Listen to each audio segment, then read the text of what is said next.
Hey everyone, welcome to today's video on ionic radii. Today we're going to talk about atomic size and how it's important in chemistry. So, what exactly is ionic radii? It's the size of an ion in a compound, and it helps us understand how the compound will behave. Knowing the size of ions tells us a lot about their structure, bond lengths, and even how they melt. We'll cover the factors that affect ionic radii, how it changes across the periodic table, and why it's so important in predicting things like crystal structures and bond strength. Let's dive in and get started. Let's take a closer look at what ionic radii really means in chemistry. Ionic radii refer to the size of an ion within an ionic compound. In simple terms, it's how big or small an ion is when it's part of a larger structure. This size is important because it influences how ions interact with each other in a compound. To measure ionic radii, we use tiny units like picometers or angstroms. These are incredibly small measurements, which shows just how tiny atoms and ions really are. When atoms lose or gain electrons, they become charged ions. Their size or ionic radius helps determine how they fit together in a crystal lattice. This affects the compound's strength, structure, and even how high it can melt. Understanding ionic radii is key to predicting the properties of ionic compounds, such as their crystal structures, bond lengths, and melting points. It helps scientists figure out how different materials will behave in various conditions.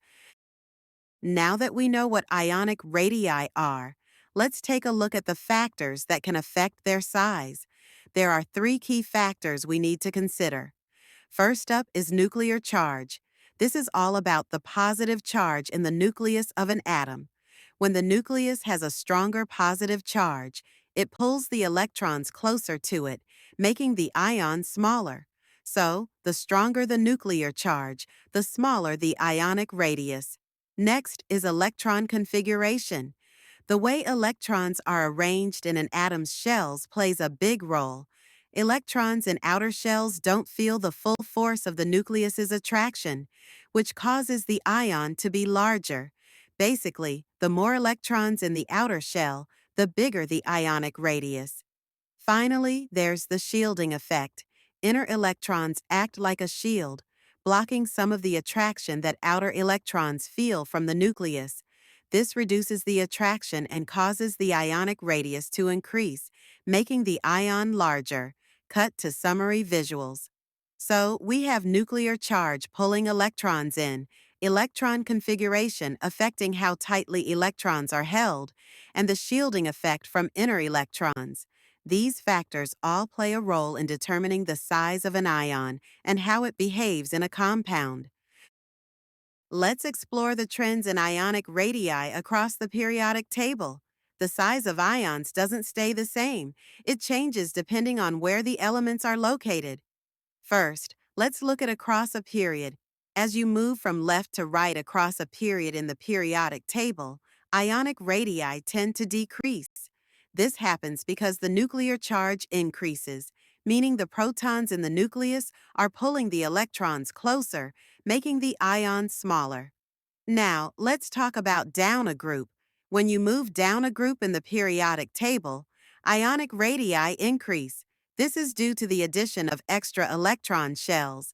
Each new shell adds more distance between the nucleus and the outermost electrons, leading to a larger ion. So, in summary, as you go across a period, ionic radii get smaller due to increased nuclear charge, and as you go down a group, they get bigger due to more electron shells and increased shielding.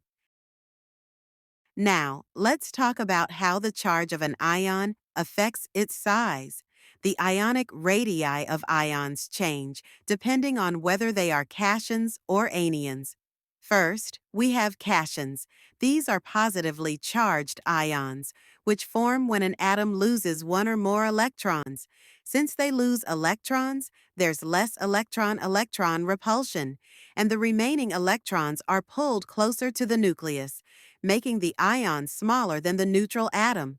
For example, a sodium atom becomes a sodium cation when it loses an electron, and as a result, its ionic radius is smaller than the original atom. On the other hand, we have anions. These are negatively charged ions, which form when an atom gains one or more electrons.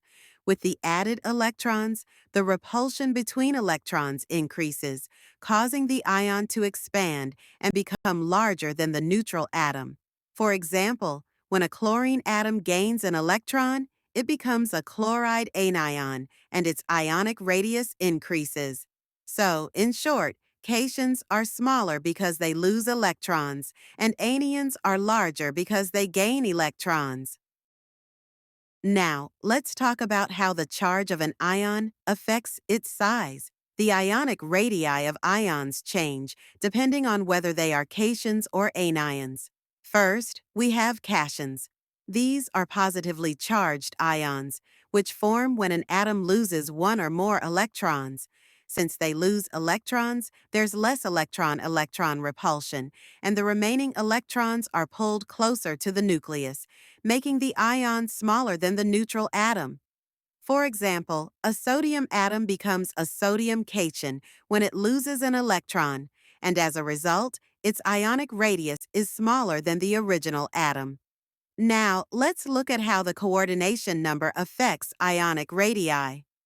First, what is the coordination number? This refers to the number of ions that surround a central ion in a crystal lattice. It's like how many neighbors an ion has in its environment. The more ions that surround the central ion, the higher the coordination number. And guess what? A higher coordination number means the ions are pushing against each other more, which causes greater repulsion. Because of this repulsion, the ions expand and their ionic radii become larger. So, the greater the coordination number, the larger the ionic radii. In short, the coordination number tells us how many neighbors an ion has, and the more neighbors, the larger the ionic radius due to repulsion between the ions. Now, let's explore why ionic radii are so important in chemistry. These tiny measurements play a huge role in understanding various properties of ionic compounds. First, predicting crystal structures. Ionic radii help us predict how ions will pack together in a crystal lattice. This helps scientists understand the overall shape and structure of ionic compounds, which affects their physical properties. Next, we have determining bond lengths. The sum of the ionic radii of two ions in a bond can give us an estimate of how long that bond will be. This is crucial for understanding the strength and stability of the bond between ions. Finally, calculating lattice energy. This is the energy required to break apart an ionic crystal. It's related to both the charges and the sizes of the ions. The larger the ionic radius, the weaker the lattice energy, because the ions are further apart and interact less strongly. So, whether we're predicting how ions pack in a crystal, estimating bond lengths, or calculating lattice energy, ionic radii are essential for understanding the behavior of ionic compounds in chemistry. Ionic radii may seem like a small detail, but they play a huge role in many scientific fields. Let's take a look at some of their applications. First, in material science, ionic radii are used to design materials with specific properties. For example, by adjusting the size of ions, scientists can create materials that are stronger or more conductive. Next, in geochemistry, ionic radii help us understand the formation and stability of minerals in the Earth's crust. The size of the ions affects how minerals form and their stability. Finally, in biochemistry, ionic radii help us analyze how ions interact with biomolecules like proteins and DNA, which is crucial for understanding biological processes. Thank you so much for watching. I hope this video helped you understand the importance and applications of ionic radii.